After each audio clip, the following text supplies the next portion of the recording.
Six-Man Show, an Orlando Magic podcast, with your hosts, Kevin Tucker and Jonathan Osborne, covering all things Magic basketball. By fans, for fans. Go Magic!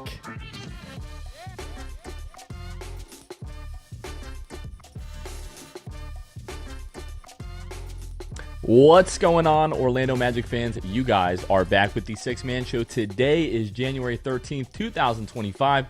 Jonathan Osborne here, as always, joined by my co-host Kevin Tucker for a special edition of the post-game live presented by Rock'em, but also this Monday's episode of the Six-Man Show. Kevin, how are we doing, my friend? Doing great. You know, we're kind of doing this little hybrid thing today for a lot of reasons. For me, selfishly, because my beloved Tampa Bay Bucks are playing in the first round of the wild card weekend of the NFL playoffs right now, so I'm second screening that.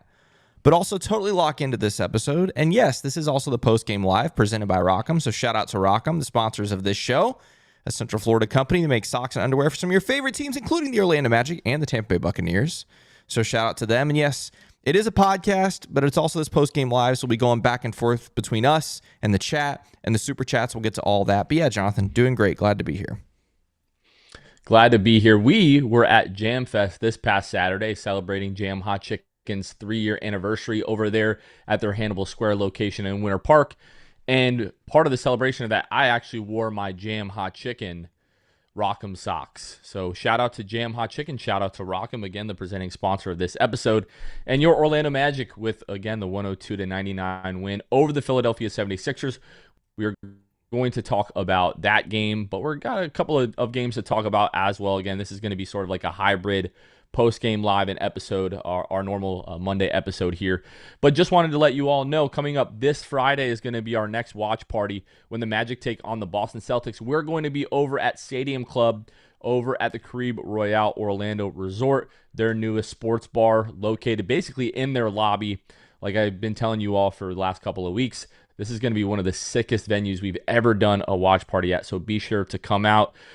Caribe Royale Orlando is located at 8101 World Center Drive here in Orlando, and we're really looking forward to watching our Magic take on the Boston Celtics. So if you don't have anything else going on, or maybe you do and now you have better plans, cancel those, come on out to the watch party, hang out with us. Really going to be a good time, Kevin. Yeah, and before we continue on any further, we do have several super chats. Want to hit those up as we always do to start the show. First is Luis Rosario. Says, play the song Orlando Magic. Oh, so Luis Rosario singing the song along with us. Jonathan, I don't think we've ever played the song on an episode of the Six-Man Show, but I feel like we should, right? Because the Magic won, so we can jam out Absolutely. To the song. Here we go. Let's do it.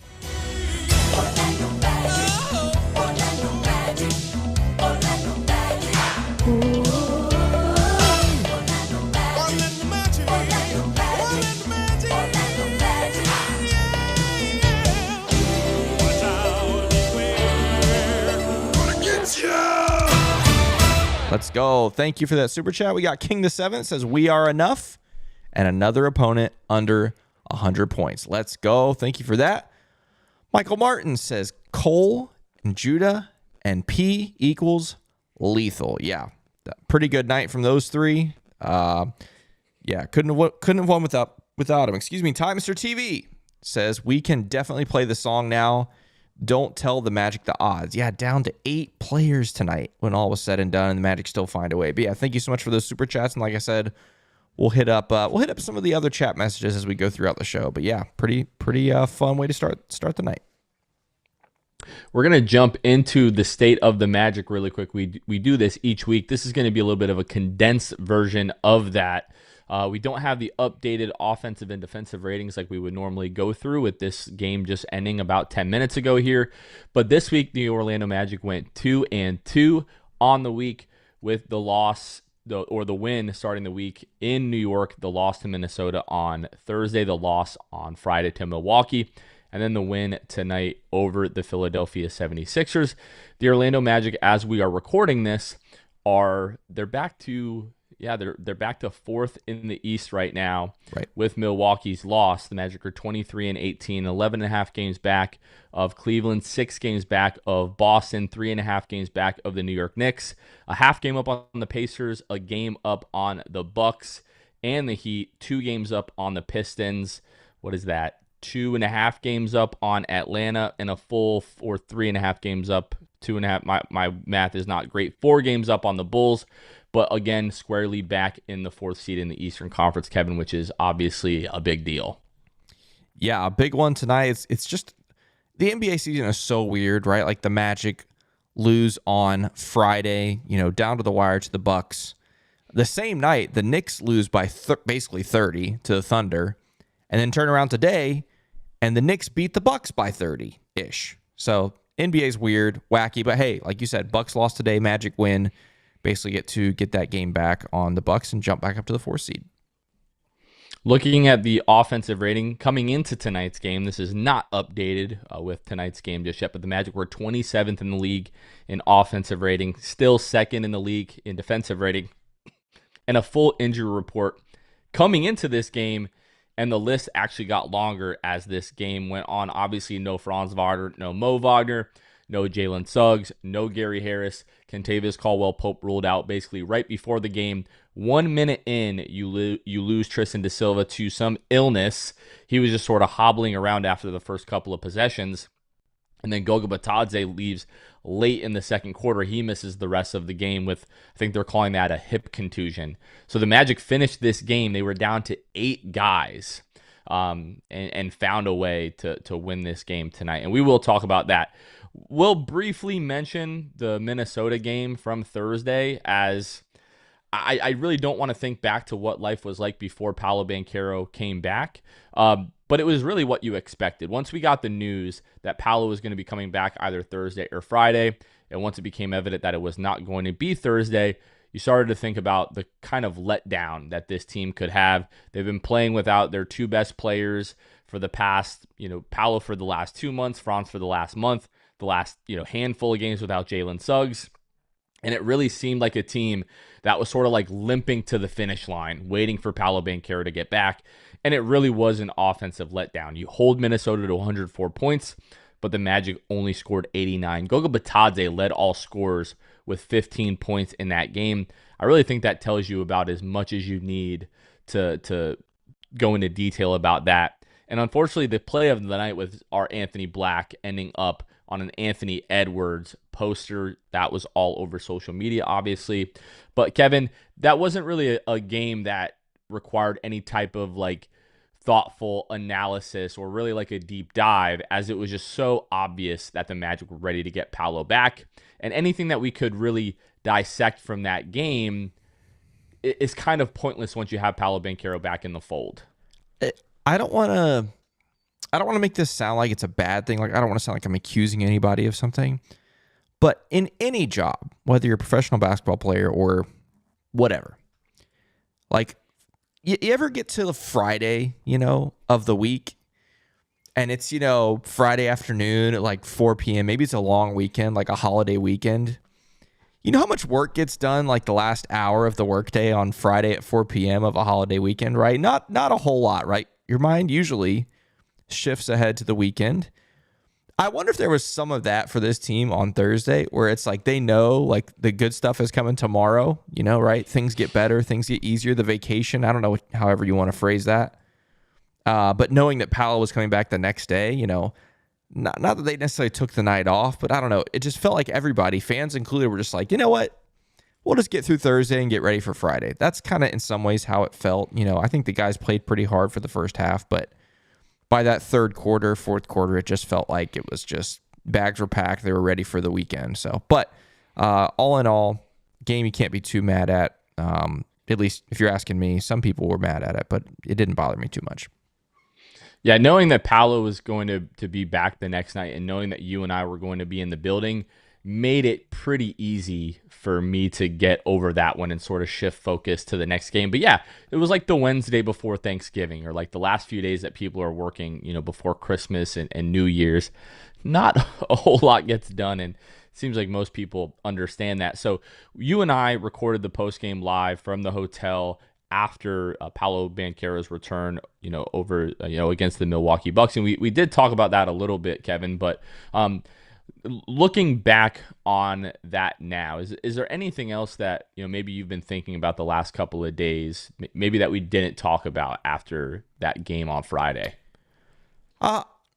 Maybe not anything different, but I just want to expand upon it, I guess. Like, just first off, credit to the fans, like the energy there was like, and we talked about it before here. Like, I hope it feels different, right? Like, it feels like a special moment, and it did, right? Like, to me, it felt like really cool, but more than anything, I wanted it to feel that way for Paolo. Like, I hope Paolo sees and feels how much the city loves him and appreciates him, and maybe more than ever, right? Like, I think he felt that Friday. Like, the buzz was really special in the building, and then like we talked about on Friday, him coming out for even just warm-ups, right? Like, the room's, a quarter of the way full, right? It's 20 minutes till game time, and him just coming out for warm-ups, the people that were there were super loud. And then, the player intros, the Undertaker, setup and everything.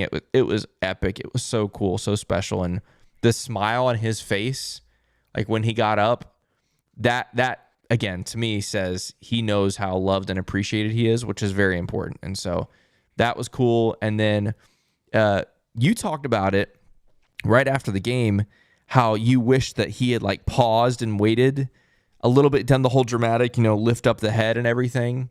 I thought it was hilarious that Paolo, unprompted in his post-game press conference, said the exact same thing. He apparently didn't know about that intro. And so he was like, man, I wish they told me. I would have waited a little longer. I would have done the head tilt thing. And I just thought that was so funny. So shout out to you, Jonathan, for calling that. And hey, great minds think alike, you and Paolo. There you go.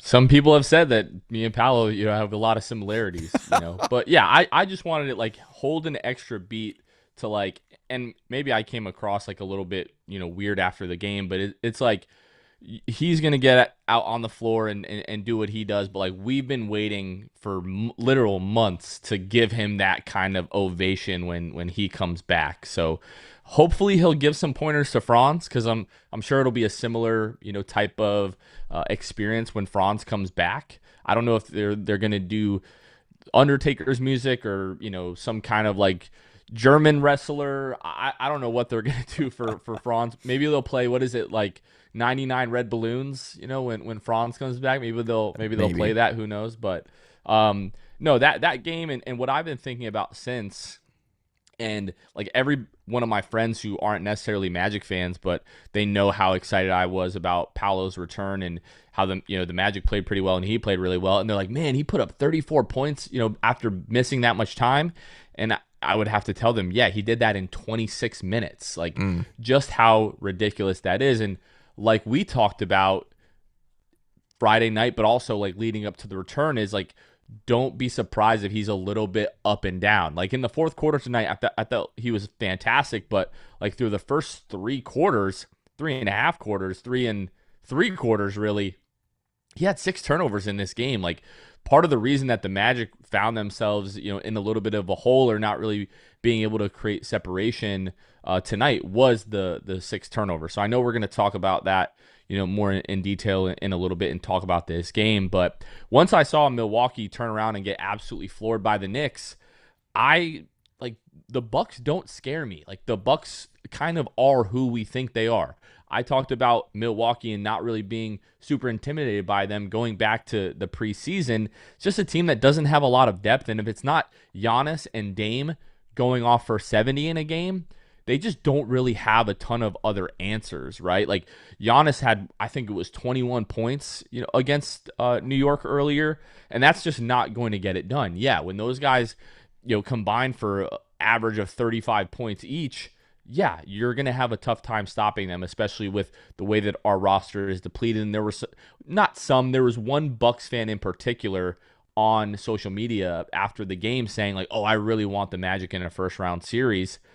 And a lot of Magic fans are like, bro, are you sure you want that? You've barely been beating us recently without our 2 best players. And in this game, basically with a skeleton crew.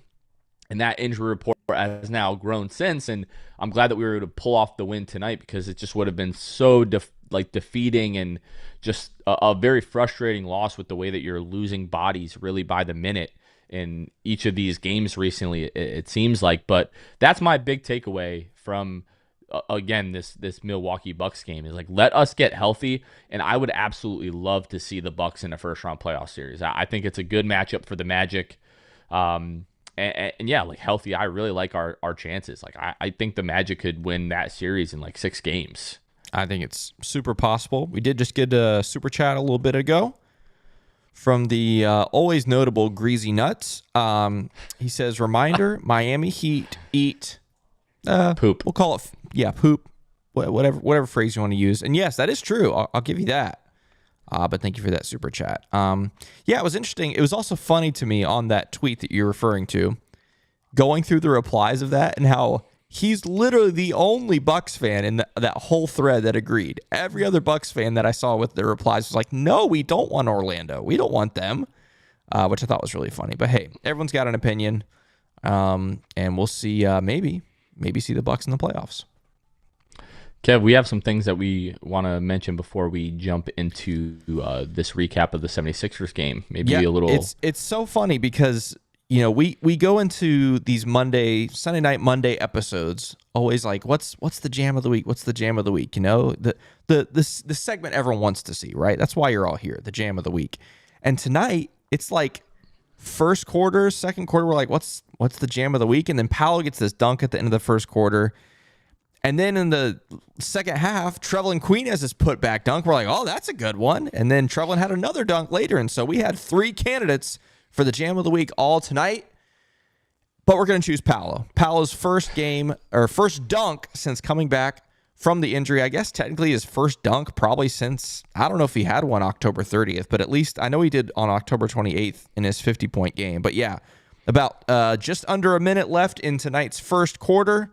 Was credited as a block to Jonathan Isaac. Magic get out on the break, and Trevelin Queen finds Paolo Banchero for the fast break dunk. And hey, it wasn't much, but it was a remind. It felt like home, right? We're back, right? Paolo Banchero on the break gets the dunk, and that's this week's Jam Hot Chicken Jam of the Week. As Jonathan mentioned, we were both at Jam Hot Chicken on Saturday for their 3rd annual Jam Fest, and it was so much fun. First off, I just want to shout out everybody who came out and supported Jam Hot Chicken, Players Only Closet, all the other local vendors that were there. It was a really fun time and just like a cool celebration of, like, in a lot of ways, just like Central Florida culture and just Magic culture. The number of people we saw there in line, whether they're fans of the Six-Man Show or not, in Magic gear was just super cool. And so big shout out to all of you, anyone that was able to come out on Saturday. That was fun. But yeah, big shout out to Jam Hot Chicken, sponsor of the show. You can find them at 400 West New England Avenue in Hannibal Square there in beautiful Winter Park.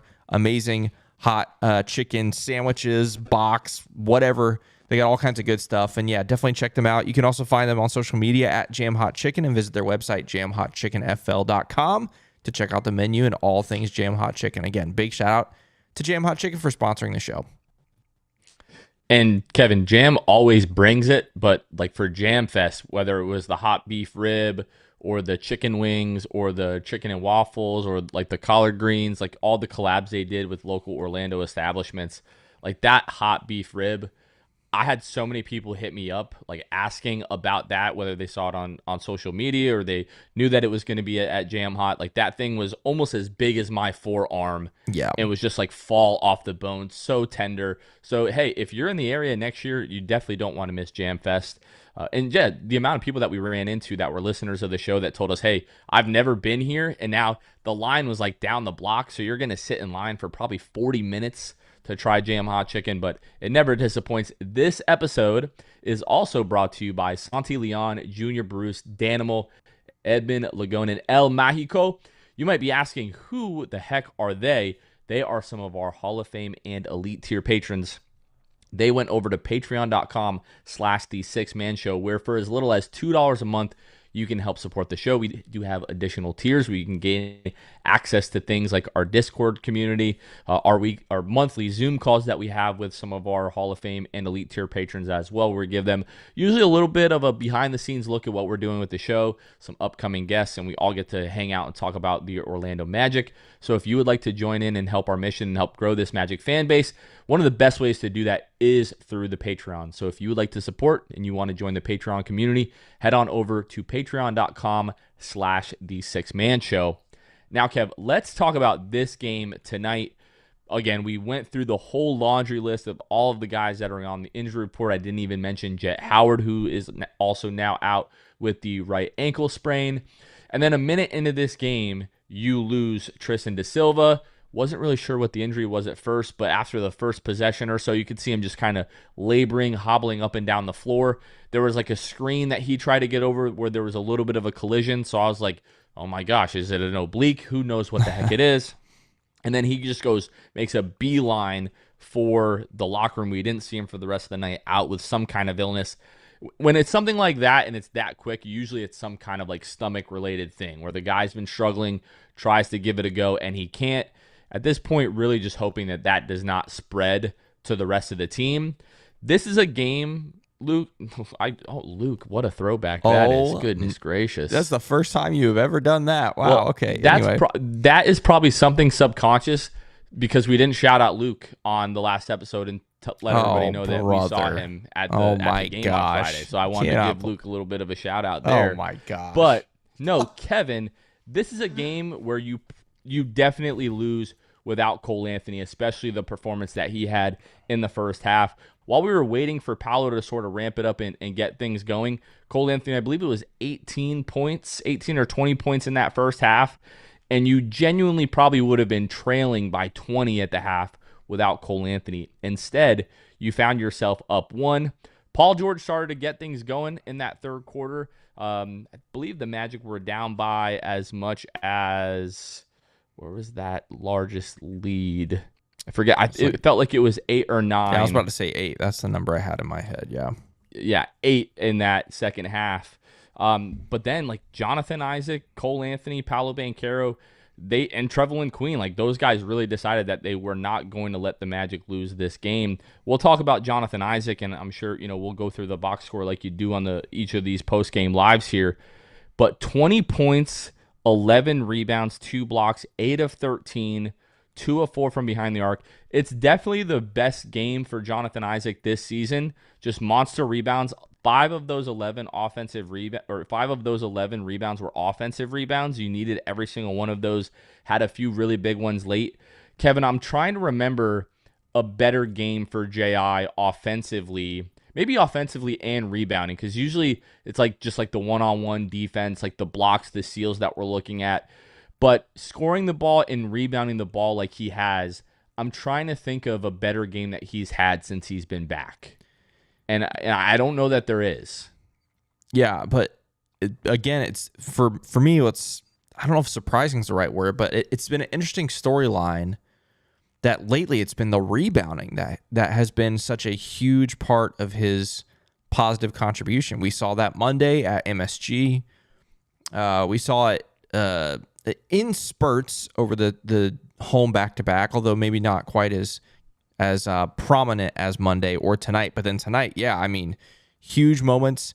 Rebounds there at the end that were really big. Obviously, think about the offensive rebound off of the Paolo missed free throw at the end that pretty much was what was able to give separation between the Magic and the Sixers. So, yeah, shout out to J.I. We've gotten on this show and questioned about, the weight that's been put on. And I still think there are question marks about that. Don't get me wrong. But the weight may be helping him right now when it comes to fighting for these rebounds and things like that. So, yeah, credit to J.I. You talked about Cole earlier. I mean, Cole was great tonight. But I think that's part of why Magic fans have been frustrated with him this season, is because we know what he's capable of, right? And it's just the lack of anything close to consistency with him that I think Magic fans are frustrated with. And that's the part that hurts. Obviously, you think back to that Miami comeback game right before Christmas where he drops 34 or whatever it was.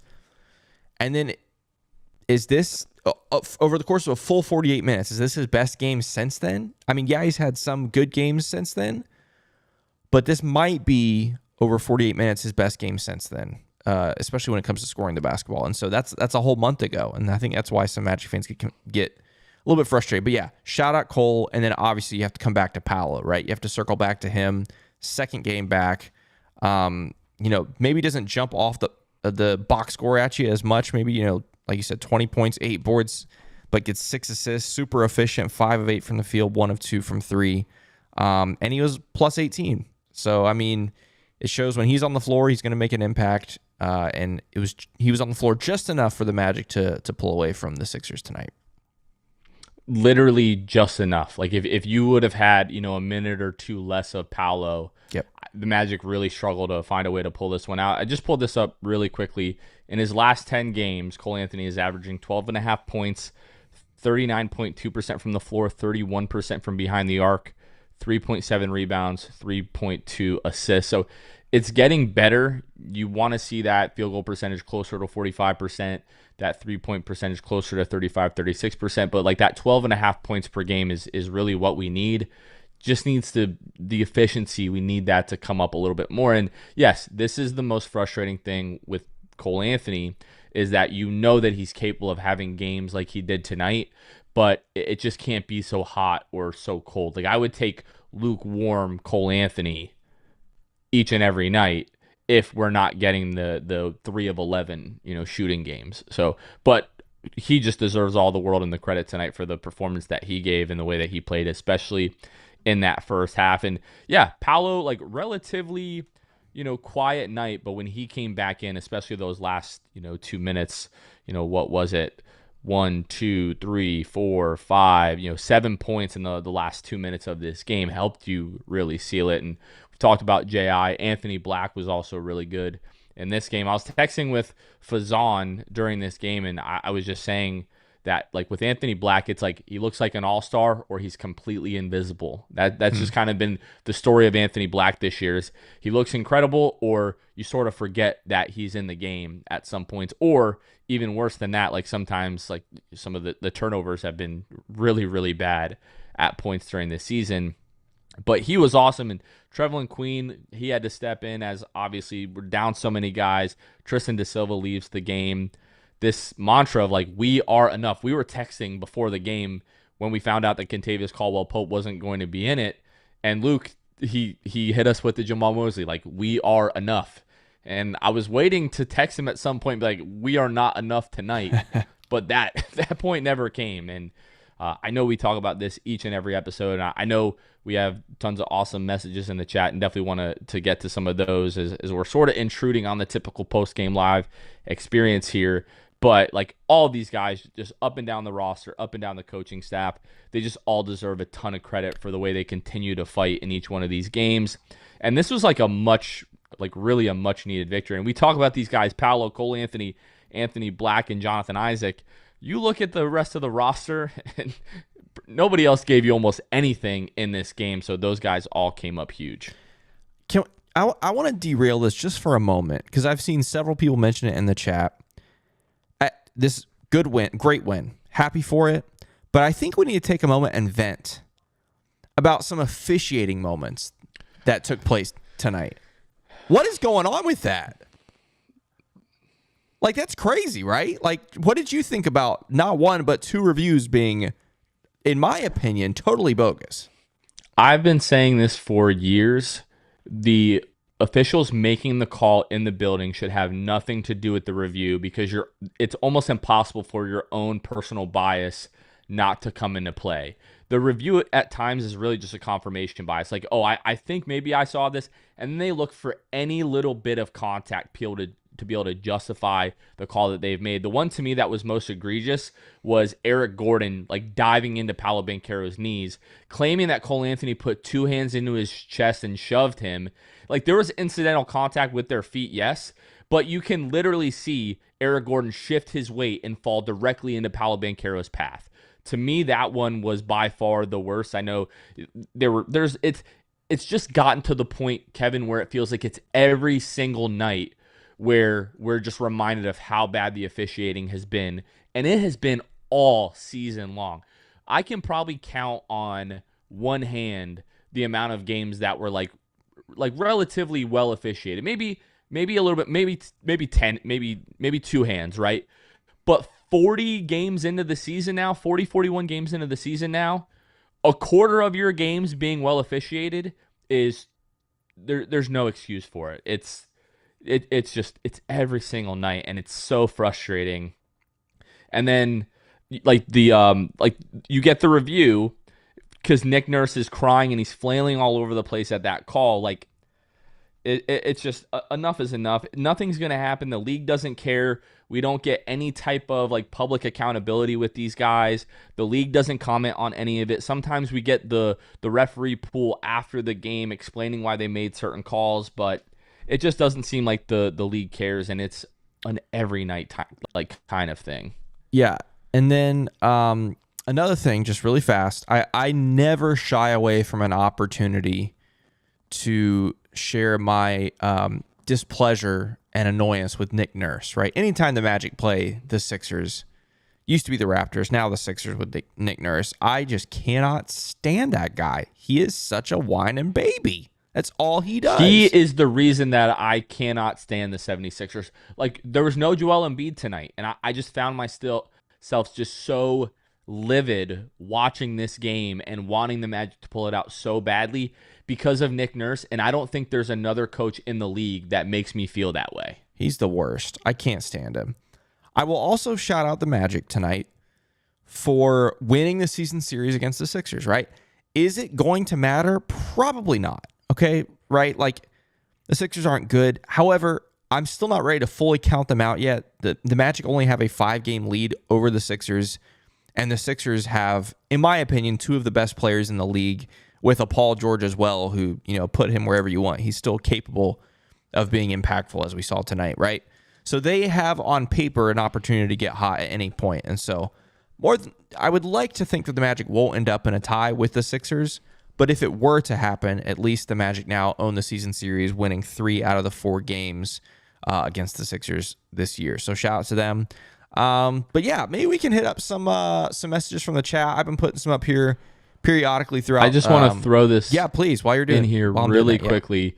We're talking about the season series, and I was reminded that we lost the Knicks season series, and as we look back again, we're solely in the 4th seed right now, 3.5 games back of the Knicks. Yes, they just took the Bucks to the woodshed, but the New York Knicks, with 42 games remaining, according to Tankathon.com, have the toughest remaining strength of schedule in the league, and the Magic are 28th. So they have the 3rd easiest remaining strength of schedule when you consider like their remaining opponents and the remaining opponents' win percentage so far. So 3.5 games, Kev, like if we can get Franz and we can get Jalen back, which didn't mention, Jason Beatty asked Jamal Mosley before tonight's game why we haven't seen Jalen Suggs on the bench over the course of the last couple of games. I know we've talked about this on the post-game live, but basically Jalen not sitting on the bench has been precautionary, which means like up until tonight when he was on the bench, he could not sit still in a chair for an hour at a time or whatever it is. So that's just something to keep an eye on. But hey, you get healthy, I still think the Magic can take a run at the 3 seed. We did just get a super chat from Nick Monk who says, Nick Nurse, how many times you gonna be on the court? Him and Mark Daigneault from OKC, Dude. the worst. The worst. That dude, Daigneault almost like crosses half court regularly. Correct. And not just crosses half court, but like on the floor crosses half court. Right. Like he's on the floor. It's a mess, and the NBA is dumb for not enforcing that rule. But yeah. Oh wait, we do have. I'm going a little bit out of order here, but just because I see Andrew Claudio who says down goes Philly. Andrew Claudio is from Knicks Film School, and so obviously, hey, Knicks fans and Magic fans can unite tonight over the downfall of Philadelphia, which is pretty and Andrew cool. hates the Heat just as much as we do. So we love that's Andrew. why we love a lot of Knicks people, was because if people don't know, like the New York Knicks, they hate the Miami Heat just like we do, and so we'll take it every single time. Yeah, a lot of people saying like I'm Jovi, challenges against us were criminal. How about this? Janine says got the win with T-Mac in the building too. I know you're a big T-Mac guy. I mean, we're all T-Mac guys, right? But you you got a special love for T-Mac. That was cool to see him back in the building again. He's been to 2 or 3 games in the last couple of seasons, which is pretty cool. We almost needed him tonight to suit up. Yeah, facts. Down to 8 guys. And I 100% agree with what Jeff Turner said. He could have come off the literal bench, like the front row, and dropped 10 in the second half. I really think he could. Blaze, you've inspired me here. I'd love to hear chat for those that are with us tonight, which, we've got about 200 of you hanging out with us live right now. I want to hear who you want in the first round. Tonight, we're halfway through the season. Believe it or not, tonight was game 41. Crazy. Let us know in the chat who you want to see in the first round. Is it Milwaukee? Is it Indiana? I mean, I got to look at the standings now to see even some other options that it could be. If the Magic are in the top half, maybe it's a Miami, Indiana, Detroit, something like that. So let us know in the chat who you want to see, and we'll circle back to some of those there in just a moment. We got a super chat from Andrew here just flying in. It says, a season of Philly and Miami in complete shambles. This is almost as sweet as Juan Soto signing with the Mets. A little Yankees-Mets zinger in the end for Jonathan Osborne. Thank you, Andrew, for that super chat. But yes, we can always celebrate Philly and Miami being in shambles. We should play the song again, Kevin, because we know that Andrew's wife loves the song. Here you go, just for you, Andrew.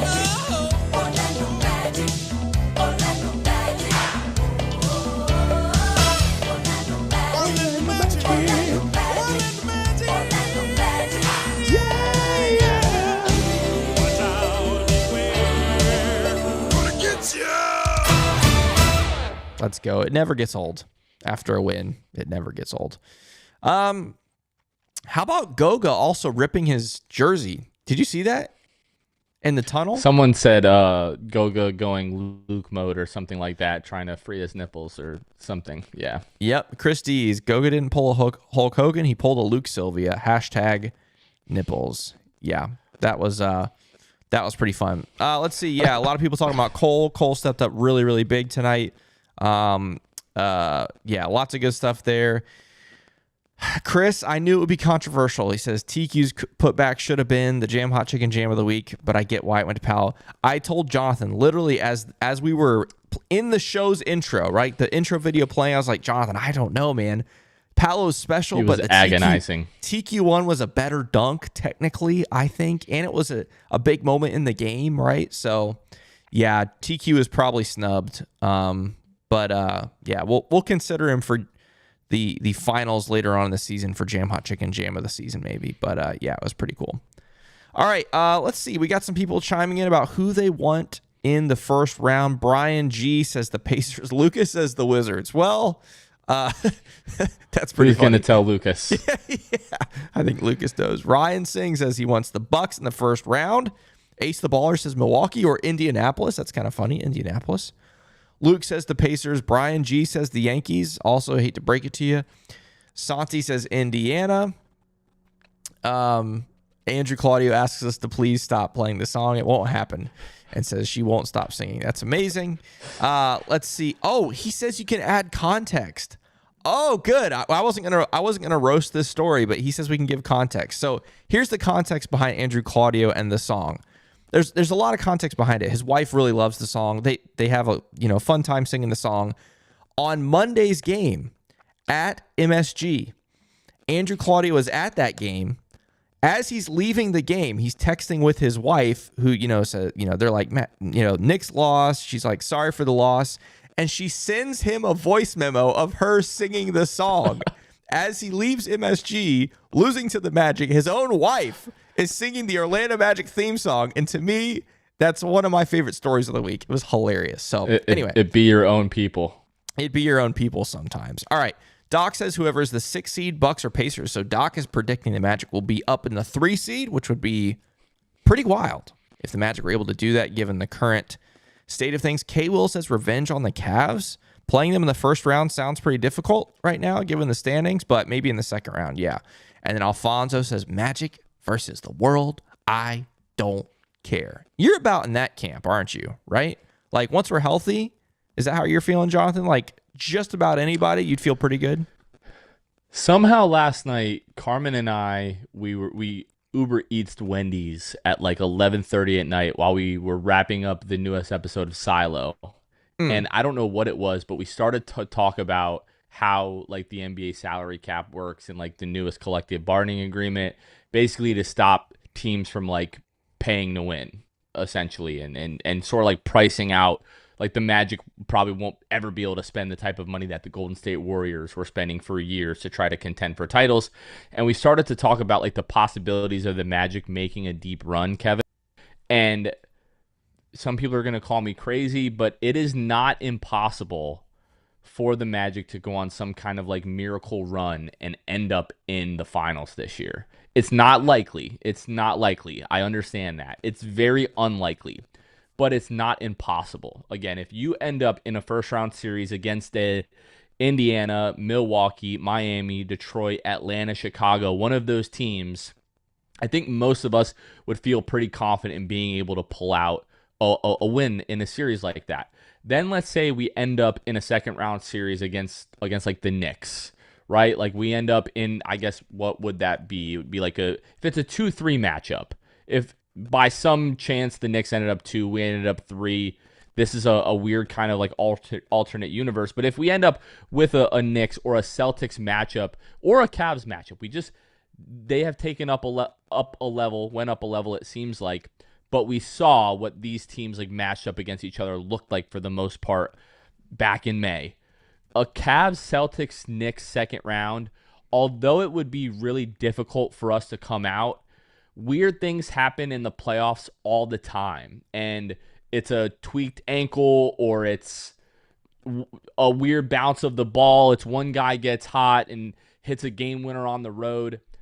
Then all of a sudden you find yourself in an Eastern Conference Finals. And if you're able to beat a Knicks, a Celtics, or a Cavs in the semifinals and you find yourself in the Eastern Conference Finals, if we've already made it that far, you can't really convince me that we couldn't win one more series. So I am in that camp, like the Magic versus anybody. I give us a chance in basically any series. Now, is there the possibility that you end up in a second round series versus Cleveland or Boston and you're out in 6? Sure. But like I said, every title run, everybody has a little bit of luck.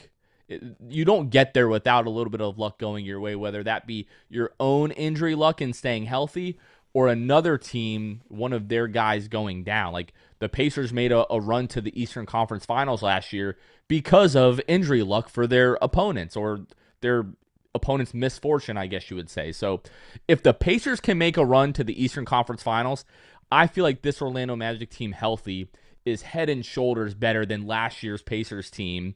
And, the first couple of games, like they were able to push, Boston a little bit to the brink before they basically decided that series was over. So yeah, I'm in the camp of Magic versus the world.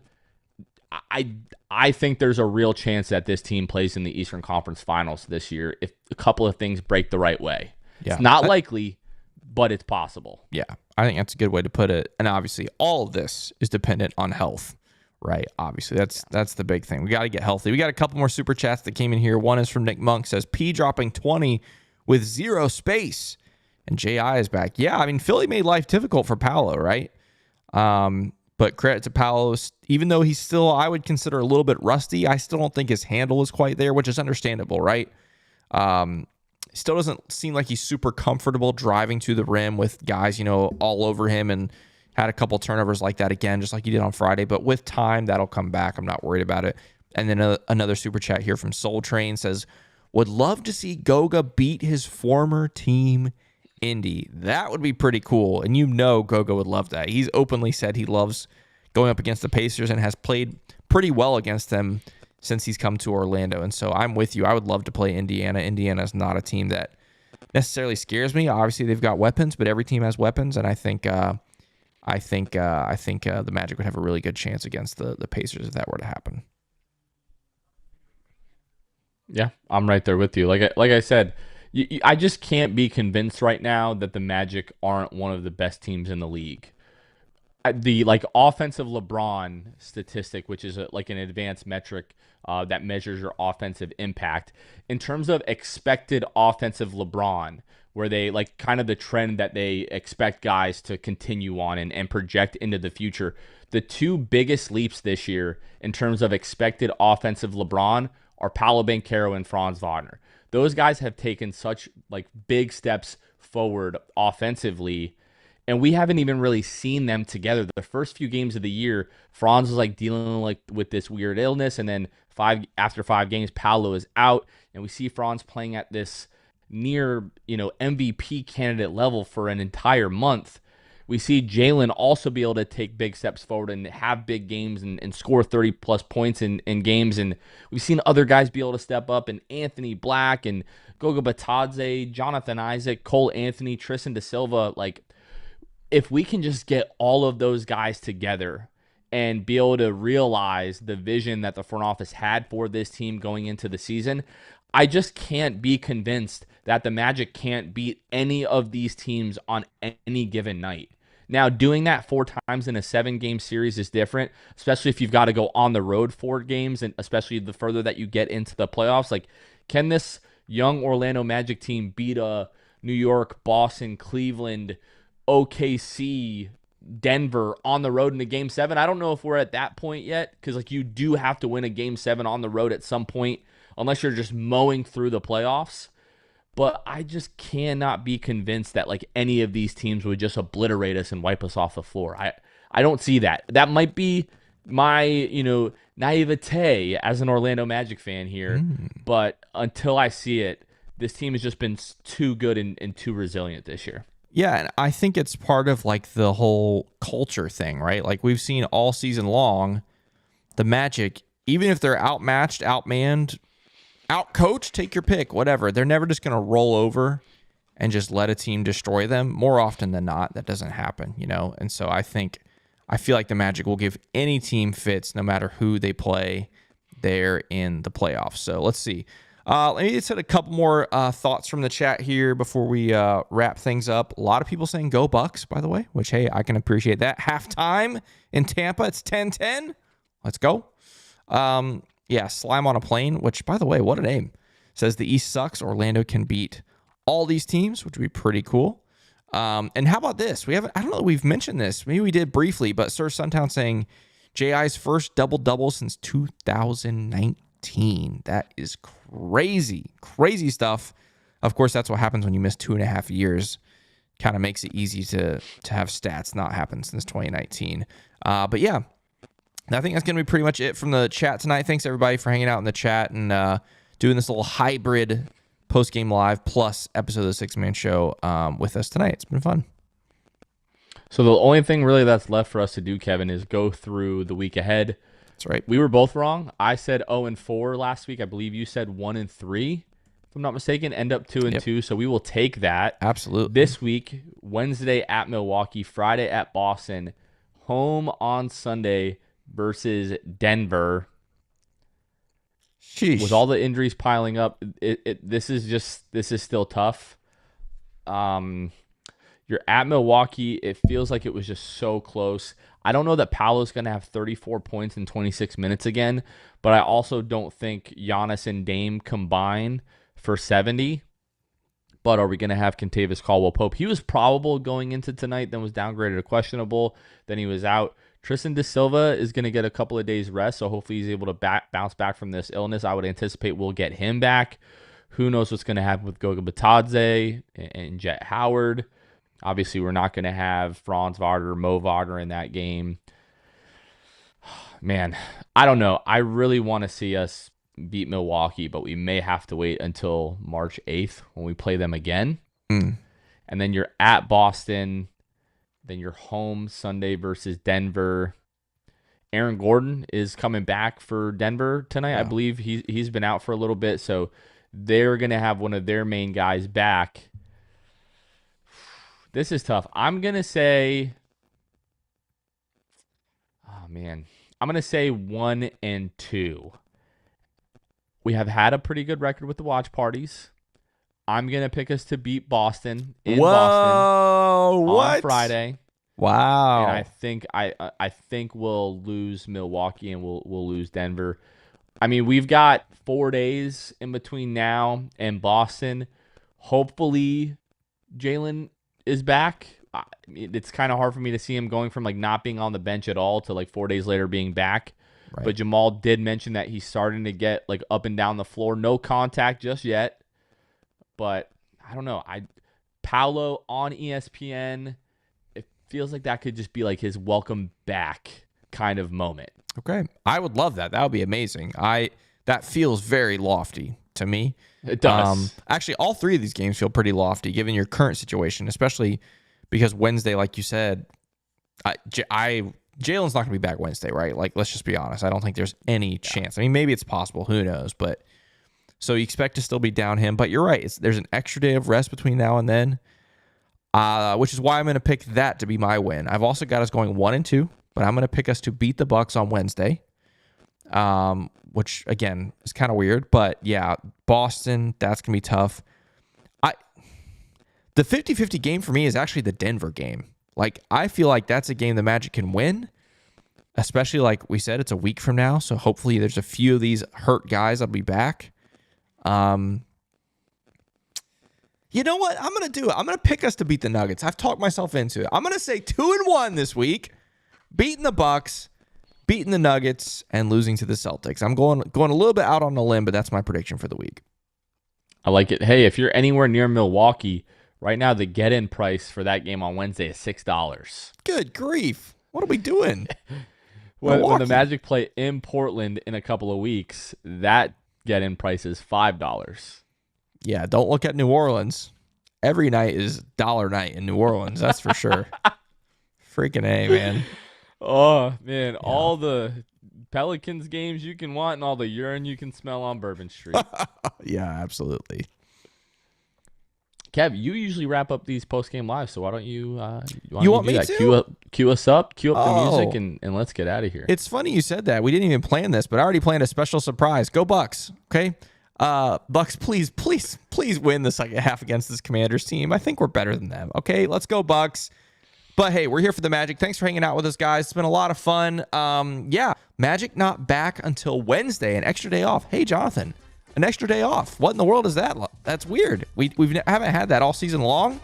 Magic still have played the most games in the entire league, which is kind of crazy. So, but yeah, we'll be back Wednesday night after that Bucks game. That'll be fun. So enjoy the rest of your week. For Jonathan Osborne, I'm Kevin Tucker. Thanks for watching, and we'll catch you guys next time. Go Magic! Thanks for listening to The Sixth Man Show. Be sure to subscribe on iTunes and Spotify to get new episodes downloaded directly to your phone. If you enjoyed the show, please take a minute to give us a 5-star rating and a review. It helps out the show a lot. Follow us on Twitter, Instagram, and Facebook at Sixth Man Show. We'll catch you guys next time. Go Magic!